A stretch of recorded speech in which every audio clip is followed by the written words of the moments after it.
This is my 2004 BMW X5, and a common problem with these cars is the seatbelt return is really slow.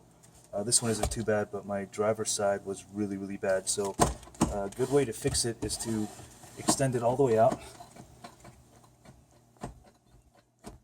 till you can't anymore, and then use just a basic furniture polisher.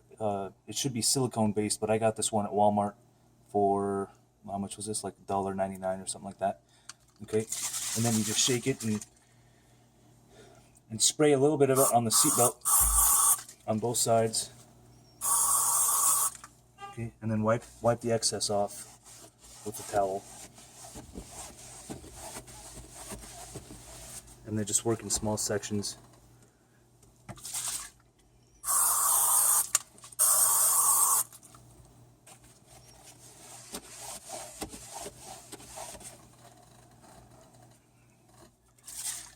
Going all the way back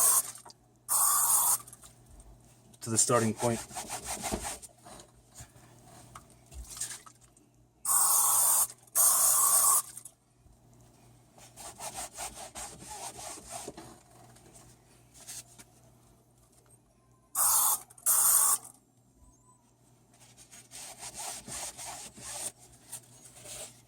Like that.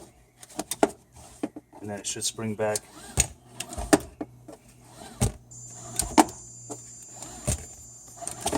There, without having to replace the seatbelt with a new one. Okay, that's it.